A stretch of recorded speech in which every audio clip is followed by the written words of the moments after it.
जी नमस्कार दोस्तों। फाइनली 5,006 का जो एएनएम का भर्ती था राज्य स्वास्थ्य समिति की तरफ से फाइनली डॉक्यूमेंट वेरिफिकेशन के लिए लिस्ट जारी हो चुका है।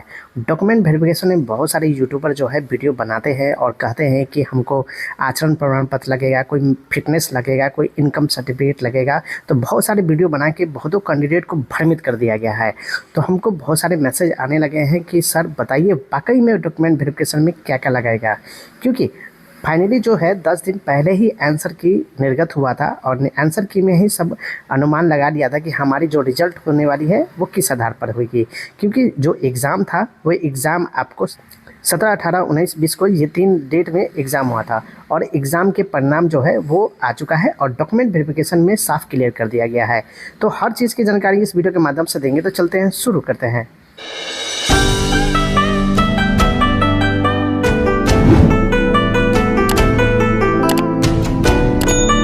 दोस्तों, राज्य स्वास्थ्य समिति की तरफ से ये नोटिफिकेशन है और खास इंपॉर्टेंट हम आपको बताएंगे कि डॉक्यूमेंट वेरिफिकेशन में क्या लगेगा।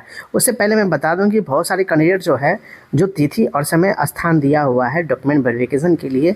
डॉक्यूमेंट वेरिफिकेशन में आपको 27 से लेकर 3 फरवरी 2026 तक आपको समय जो है 10 से लेकर 5 बजे तक होगा। बहुत सारे कैंडिडेट क्या है कि यहाँ पर कन्फ्यूजन में है कि प्रकाशित सूची के अनुसार अवधि का क्रम संख्या में इसका डेट है।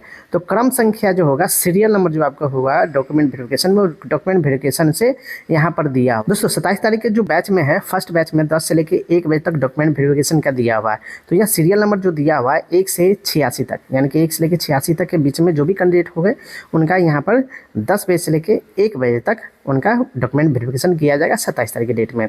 उसी तरह सेकंड बैच में आइएगा जो सीरियल नंबर आपको 487 से लेकर 972 तक है, यानी कि उस बैच में जो होगा वो 1-2 बजे से लेके और सीधे आपको 5 बजे तक डॉक्यूमेंट वेरिफिकेशन होगी। तो ये हो 27 का। उसी तरह 28 का यहाँ पर दिया हुआ है, 29 दिया हुआ है, 30 दिया हुआ है, 31 दिया हुआ है।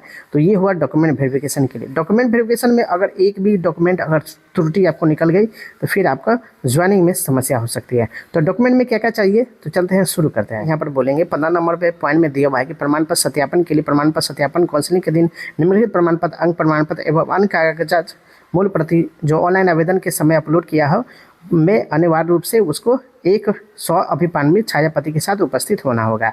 यानी कि आपको जो अपलोड किए थे वो सब चीज़ का कागजात जो होता है 100 अभिपान्वित यानी सेल्फ अटेस्टेड आपको चाहिए। दूसरा नंबर पॉइंट में है कि ऑनलाइन भरते समय जो सीबीटी प्रवेश पत्र की प्रति, यानी कि आपको एडमिट कार्ड चाहिए जो आपको बिहार एनएचएम के द्वारा जो मिला होगा। यहाँ पर 2 पासपोर्ट साइज फ़ोटो चाहिए, 2 से रख लीजिएगा या फिर आप 5-6 भी रख लीजिएगा। फ़ोटो ज़्यादा रख लीजिएगा तो फ़ायदा आप ही को रहेगा। लेकिन जो ऑनलाइन भरते समय जो फॉर्म फ़ोटो दिए थे वही चीज़ फ़ोटो यहाँ पर चाहिए। फोटोकॉपी पहचान पत्र, यानी कि Aadhaar card, PAN card, driver licence या फिर वोटर कार्ड कोई भी छायापति आप रख लीजिएगा, प्लस ओरिजिनल आप रख लीजिएगा। सबका 2-2 कॉपी, जीरोक्स कॉपी चाहिए। जन्म नंबर में जन्म तिथि का साक्ष्य, जन्म तिथि के साक्ष्य में आप मैट्रिक का मार्कशीट रख सकते हैं, तो उससे भी आपका काम चल जाएगा।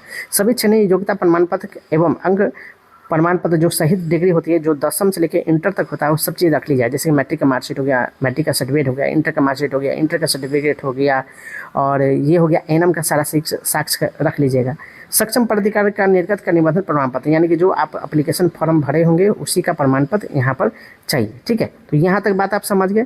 फिर 7 में आते हैं कि ऑनलाइन भरते समय जो भी आपको प्राधिकार का निर्गत सभी प्रमाण पत्र जो होता है, जैसे अस्थायी निवास प्रमाण पत्र हो गया, जाति प्रमाण पत्र हो गया, क्रिमिनल लेयर हो गया और प्रमाण पत्र हो गया, तो ये सब जो होता है वो प्रमाण पत्र आप रख लीजिए। यहाँ पर दिया हुआ है आय भी दिया हुआ है। ठीक है, तो आय प्रमाण पत्र यहाँ पर आप देख लीजिएगा कि आय प्रमाण पत्र नहीं बनाए होंगे तो बना लीजिए फटाफट, अभी 2 दिन 3 दिन का समय आपके पास है।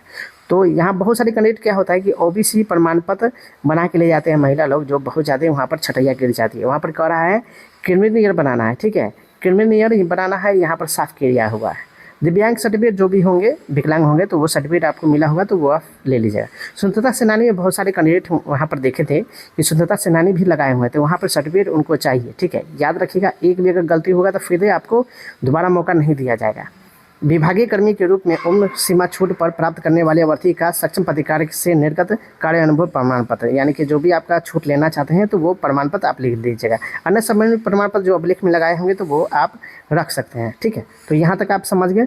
बाकी एक्स्ट्रा जो कागज़ होती है वो कुछ नहीं है, डॉक्यूमेंट बस यही लेके जाना है, कोई एक्स्ट्रा कागज़ यहाँ पर देने के लिए नहीं कर रहा है। याद रखिएगा सारा चीज़ यहाँ पर दिया हुआ है। एनम का टोटल डॉक्यूमेंट चाहिए और मैट्रिक इंटर का मार्कशीट और मैट्रिक इंटर का सर्टिफिकेट और जाति आवासीय, फिर आपका जो होता है डॉक्यूमेंट जो होता है आधार पेन ये सब ये चाहिए। 6 फ़ोटो आप रख लीजिएगा और जो एडमिट कार्ड होगा वो रख लीजिएगा। रजिस्ट्रेशन स्लिप जो होता है वो आपको मिला होगा तो वो आप रख लीजिएगा। बस यही नोटिफिकेशन में लिखा हुआ है। फालतू का जो वीडियो बनाते हैं, कहते हैं कि मेडिकल लगेगा, कोई कहते हैं कि कैरेक्टर सर्टिफिकेट लगेगा, तो ये सब चीज़ पहले भी पिछले बार में भी जो डॉक्टर की या फिर बहुत सारे लैब टेक्नीशियन की बहाली हुई थी उसमें कोई भी चीज़ एक्स्ट्रा चीज़ नहीं मांगा गया था। तो ये वीडियो के माध्यम से किसी को जानकारी दे दी है, किसी को प्रॉब्लम है तो कमेंट बॉक्स में जवाब दीजिएगा, हम संपूर्ण जानकारी दे देंगे। नेक्स्ट वीडियो में दोस्तों मिलते हैं, तब तक के लिए बहुत बहुत धन्यवाद।